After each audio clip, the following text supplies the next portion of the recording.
we go with some League of Empires casting. We have 12 Angry Pikemen versus Expa.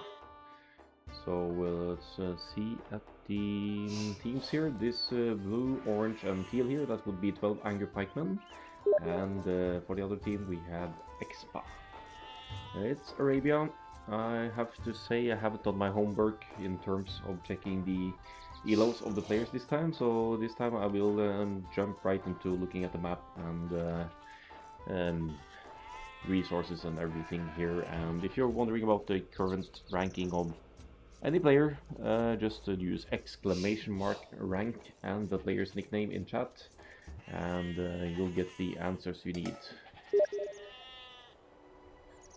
So let's see with the teams here. I like to start with the pocket, so I'm gonna do that. I like Jigsaw Place Essence. Pockets. Let me give that one more try.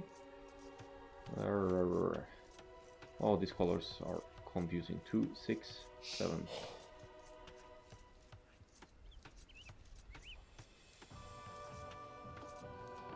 Is 2 actually the pocket here, or what's this? No, purple is the pocket. Here we go.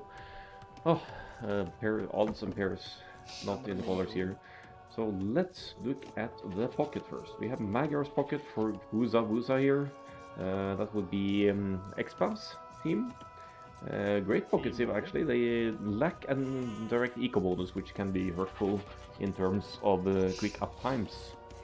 But aside from that, Magyars get fantastic cav archers, some of the best cavalry archers in the game. And they also get fully upgraded paladins, which is more commonly the play on team games. Ah, nice. Nice save there from Wuza to only slaughter one sheep there. Looked like it was going to take 2 at a time, but he had the attention in the right place there. Or long distance wood chopping apparently. So yeah, Magyars mobile save by all means will likely open with some scouts and then go into knights later, maybe even cavalry archers in the castle age. They have the Magyar Hussar as the unique unit from the castle as well, which with the unique technology costs only food, which so it's a fantastic raiding unit and good against siege, so we might see that into play as well. But overall, good choice for pocket, strong cavalry from Magyars, considering that they also get the melee upgrades instantly going through each age. And now for the left side flank for Wuza here is Seesaw Kitten as the Mayans. It's one of your absolute go-to flank civs for team games. The archers are cheaper, they have access to the Eagle Warriors as a raiding and the archer unit, and overall a good economy in terms of resources, as all of their resources last longer for Mayans. So Seesaw Kitten will for sure be going into archers here, maybe straight archers for a team game, maybe some kind of infantry opening like a Drush or a men-at-arms opening with mines. So it remains to be seen, of course. And now for the right hand flank we have Britons for Bembo, another fantastic flank save. Very, very streamlined toward archers, the Britons. They get bonuses for their archers from Castle Age onwards, with +1 range in Castle Age and another +1 range to stack on top of that for Imperial Age. So yeah, a superior range. They can outrange mangonels in Castle Age with full upgrades. Wencho Baba, hello! Nice to see you. So we'll be seeing Britons also likely to go for some kind of infantry opening, but could also be just straight archers with a smaller population than the usual go-to for other civs, because Britons harvest food from sheep more quickly and can get away with a quicker uptime with that sort of indirect eco bonus. Sour Milk Scout is in danger here. Let's see Benbow's reaction. Didn't garrison, it's a friendly thing to do. Then again, Sour Milk didn't snipe any sheep either, so decent trade there, I guess. So that's it for Expa here. Let's go to 12 Angry Pikemen. And I'll be starting with the pocket again. In the teal here we have Halberdier Henry as the Huns. Another cav archer civ, so this is the battle of cav archers in the pocket positions here. We might actually see a lot of cavalry archers in play here. They also get fully upgraded paladins, and their team bonus is actually huge, because the stables work 20% faster. So Huns should have a decent time outmassing the Magyar's opponent here, if they have the same amount of production capabilities. Huns never need to build houses. They start at 200 population space, so that saves them quite a bit of wood during the game. So also makes it easier to both produce military and villagers at the same time, because you'll literally never get housed until you are actually capped at 200. So I'm expecting to see scouts opening from the Huns as well, and then go into a follow-up. We see a huge lead going into the feudal age as well, because Fusa has actually not clicked up yet, is queuing feudal age at 22 pop, it seems 23 maybe. So that's going to be a good start for the Huns pocket. Finally, on the other flank here from our Huns pocket, we have Aztecs for I Like Jigsaw. I like the Jigsaw. 2 on gold here now, suggesting a men-at-arms opening. Very much a go-to for Aztecs, that because they have such an easier time to get to men-at-arms because they start with 50 extra gold. So you could either go for more militia units and go for the standard 2 on gold, or you could even get away with 3 militia into men-at-arms almost without mining gold at all. So, but this is going to be men-at-arms with archers for sure. We are 75% on to the feudal age here. And I don't think I introduced Sour Milk here, but he's also going for the militia opening here, likely into men-at-arms, with the Italians, that usually can go up a bit earlier because their click up to the next age is cheaper. And this could be a good opening for Sour Milk with men-at-arms here, because Benbow is far from full walled. However, the straight archers opening will make it a bit awkward for Sour Milk to deal any damage with those guys. So we have the Mayans, Seesaw Kitten here going for 4 militia into men-at-arms, whereas there's only 3 for I Like the Jigsaw. And they're just casually passing each other here, so we won't be seeing any run-ins. I like the addition of 4 though, because you're up against Aztecs. You know they're likely to make more than just a few. Walls being stopped here by the scout of I Like the Jigsaw, so we're looking at some good damage output here, unless Seesaw Kitten provides some serious quick wall skills here. One villager in danger of going down here. Meanwhile, the pockets are dropping their stables and getting ready to send out these scouts. Already 2 scouts out for Halberdier Henry.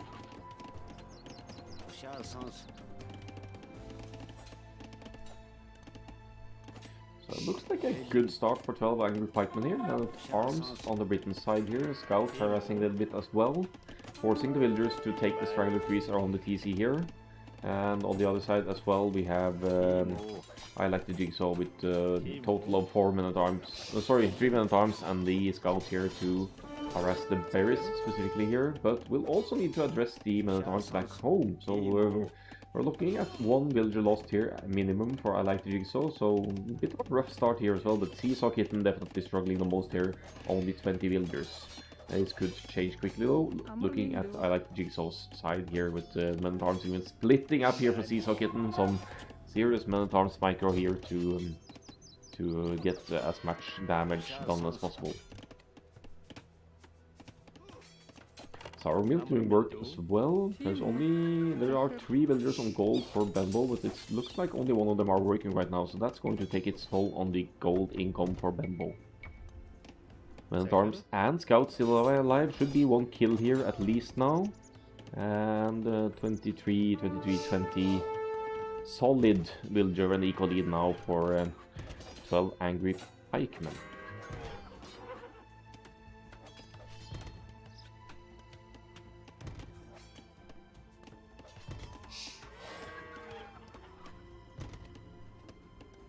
One range as well for Benbow. Usually you'd see straight archers go for double ranges, but it doesn't really matter. Britons have faster archery ranges, and that's a team bonus as well, so that will actually apply to the Mayans ally as well.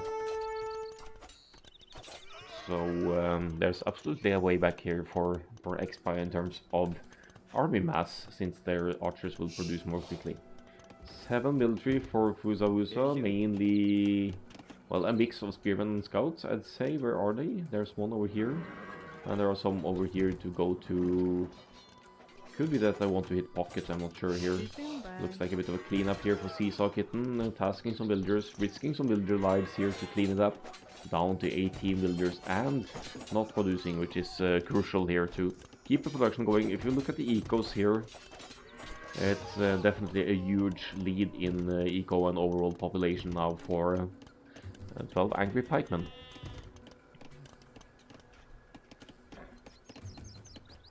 We have a total of 5 scouts forward now for Fusa. Could shake things up a bit here. Then again they would need to handle the Hunt's scouts entering their base, and I don't see any villagers nearby to creep wall this, but here come the spearmen around, maybe they can save the day. So what's your reaction going to be like? Look at the position of the purple scouts here now, with just the right timing of the scouts attack here. The pikes will be able to hit freely here, because Halberdier will be forced to react at home. Yeah, that's at least one kill there, it keeps the scouts away, obviously. Good engagement, although the investment here is rather huge for with now 4 spearmen inside of a fully walled base. Could be a little bit overcommitment, although they're not the worst thing to do, but you're kind of spending wood and food, which means that you'll delay at least 1, maybe 1.5 farm as a result of that. But Fusa is forward, converts some sheep and will deny walling yet again here. Meanwhile, we have Halberdier Henry, obviously with a stronger economy here, going for the Castle Age click.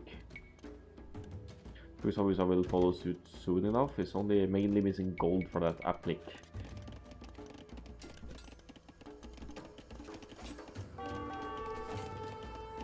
We have 5 scouts inside the base of Halberdier Henry here. Looks dangerous. It's going to be annoying for sure, as the scouts usually are. They can outrun the spearmen and they can just be generally annoying, force quick walls, force villagers to idle to run home. So good scouts play here from Fusa. Could still be more active though, could deny the stables here for example. And I think that's the play here. That's totally going to be the delay there. So the second stable, oh never mind, we're just passing. We're going for the woodland. Alright, fair enough.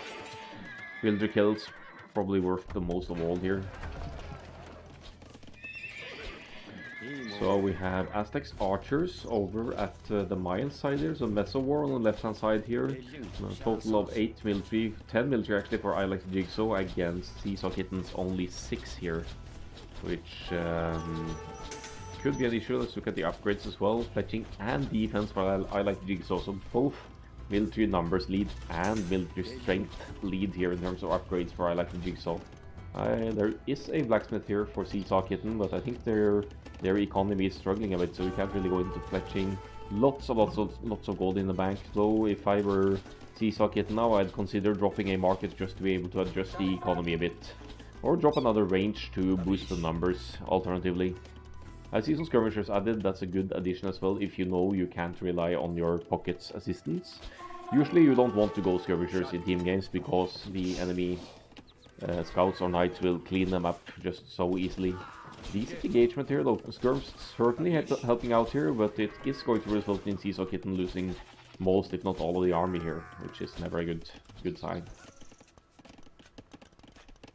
Sourmilk doing work here as well. It has some archers forward. We have full upgrades for Sourmilk as well, but there are skirms in the mix for Benbow, so Sourmilk can't really engage on their own here. This hill is going to be crucial later on, because there's even a secondary gold of the Britain's player up on the hill here.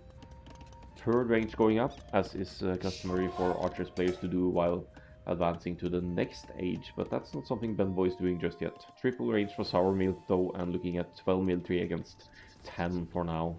However, Britons with the faster working archery ranges are probably able to keep up here.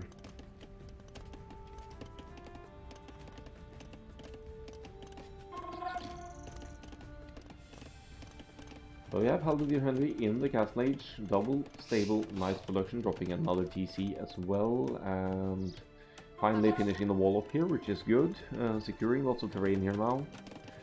And meanwhile, I Like the Jigsaw on the left hand side, forward with the archers here. This is like a 1v1 on either side here for now, not really any pocket assistance with the archers on either side, but for now it seems to be working.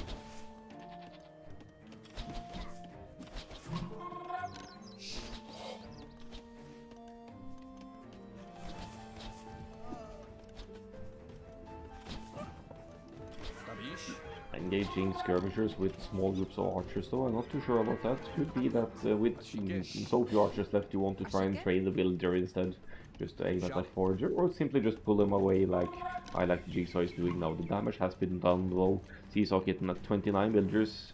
Compared to I like the Jigsaw, which only has 3 more, but is well on the way to the Castle Age, which is going to be a huge power spike here. 12 angry pikemen in a solid military lead here as well, 22, 12 and 5. And a bit of a scout run in here, so one that Wusa will win, but here come the Hans Knights with +1 here. We have double, soon to be triple stables for the Magyars player, but gold situation less than ideal for triple stable production here. You'll simply need more on gold to sustain the consistent knights production from not just 2 but 3 stables. Even 6 on gold isn't nearly enough for even double stable production. Bloodlines coming in, that's an important one. It is already in for Halberdier Henry though, but with pikes in the mix here, who's always could still be looking at a decent fight here. Monk defense comes to mind as well. We have quite a bit of stone in the bank, no market to wood in the bank. I mean, no market to adjust, but yeah, put up a monster, get a few monks out, because as long as you're full wall, the monks have their range for conversions, and you could get some conversions outside of your walls while you're under pressure like this. Crossbows are in for I like the Jigsaw here. We have don't have Akkal-AOE just yet. A few ledge upgrades, no cast ledge upgrades for the Aztecs crossbows for now. Looks like an eagle switch as well, because we have it 2 barracks here, and some kind of switch certainly in progress here. More TC is going up as well, so I like the Jigsaw is playing the eco game here. I like this position as well, secures gold, and you have a fallback point from the woodlines as well when you want to extend to more wood. It looks like some kind of team walls in progress here as well, with varied luck, I'd say, but it's at least a combined team wall between teal and blue here. Now Seesaw Kitten is in a serious pickle here. We'll be losing lots of villagers here with the knights running in. Tries for a quick gate here to force the knights towards the TC, which is good, but there's still an opening.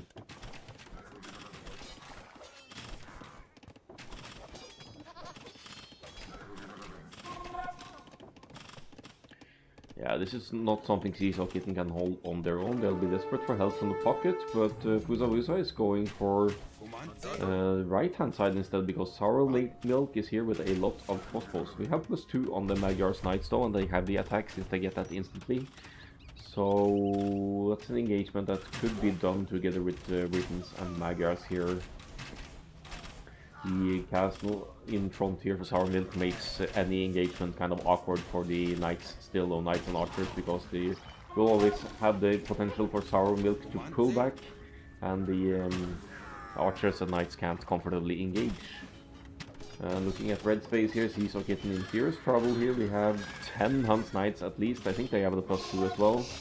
And when you have +2 on the knights, you don't really need to worry as much about town centers firing at you either. You could tank quite a lot of arrows. And let's say if you have 15-20 knights, you could easily take out town centers as well.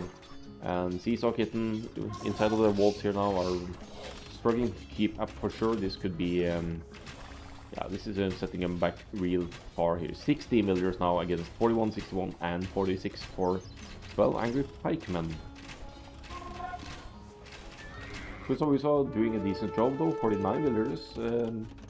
Not as big of a boom as Halberdier Henry, but still 3 TCs and consistent production out of multiple stables seems to. Not right now though, triple stables production is in.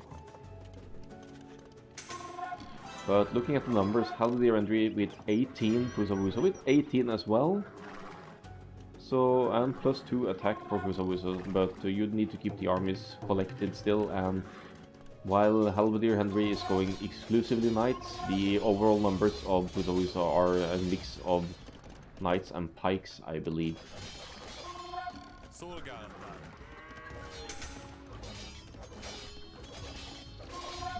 Yeah, Halberdier 100 breaks in, going to get some good raids in here now after having hit the flank um, with some serious damage here. Who's obviously with the pikes out of position, did send the pikes over to try and help to deal with the raids of Halberdier Henry in their base, but now it's Wusa in trouble on Arabia here.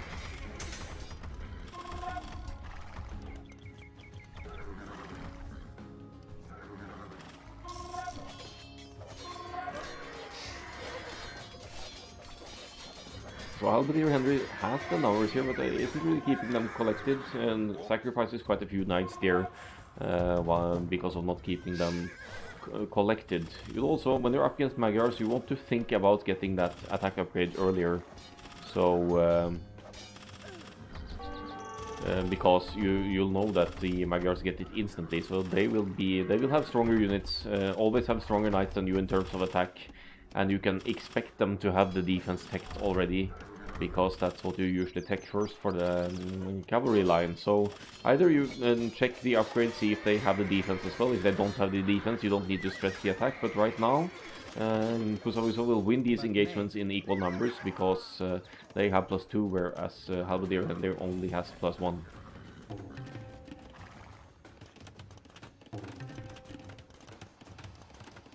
And again, I'm looking at the population here, Seesaw Kitten especially, down to 37 population, 69, 57. Overall, it's probably more than 100 higher population, and the military numbers off the charts for both flanks here, Sour Milk and I Like the Jigsaw, with huge masses of archers and whatnot to move forward. Even Eagles now are out for... That's actually for Seesaw Kitten, so Seesaw Kitten wants to go for some, trying for some raids here. But meanwhile, Sour Milk is doing work on Bambo's side here, idling the Britain's thesis again here. And thanks for the follow, Matkins11. Appreciate it.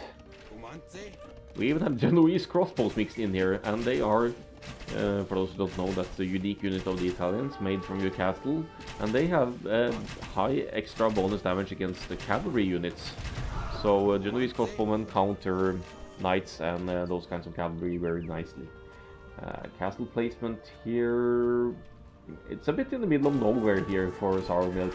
I can see you want the point to fall back to, but you also want your castles to deny TCs. Denies a little bit of farms here, and to some extent this stone, but I think the castle could be even more forward there. Maybe wanted to not build on the cracked terrain here, which makes sense, of course, because then you'd take extra damage. Sour Milk is king. Yeah, Sour Milk seems to have a more than decent game here for sure. Meanwhile, we have Halberdier Henry over here with the knights going for the raids on the pocket again, and the Magyars pikemen are slightly out of position here. Seesaw Kitten with 2 population. Oh, I missed that. This is looking extremely rough for Seesaw Kitten. No villagers! Ay, ay, ay, ay, ay. Literally nothing here. No monasteries, so we can't convert in villagers. No TC. Seesaw Kitten is defeated here. There's no way back. There's resources. You could, but you can't even tribute your teammates here, because you're literally don't have any market to tribute, and they're having a laugh about it because Seesaw Kitten is literally dead here. Although not defeated, you need to take out all the production buildings as well, and the eagles, mind you. But yeah, there's obviously no way back being down in population like this and having one player completely obliterated from existence here.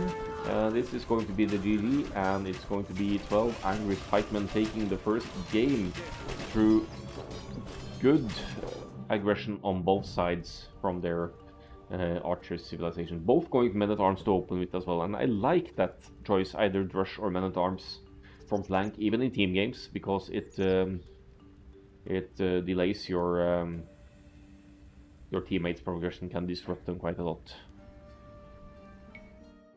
Woo, 12 angry pikemen. Yes, indeed, that's a 1-0. I'm just gonna toggle through the stats here and update the score, and we'll dive into the next game. Look at the KD here, though. Sour Milk, absolutely MVP deserved in this game. 89 to 54, largest army as well, just followed by I Like the Jigsaw army domination here for 12 angry pikemen, I have to say. Great boom as well for Halberdier Henry in the pocket position here. Most gold collect as well. You need quite a bit of gold to have consistent gold and food for a consistent multiple stables knights production, especially when you're hunts and they produce them faster. Up times as well. This is very solid by Halberdier Henry compared to the other pocket here. So, but that's the way it goes. There's also something about hunts not needing houses that could speed up the process a bit. You never need to worry about idle time from being housed.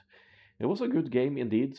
I'm sorry to see Seesaw Kitten being defeated here, but hey, these things can happen.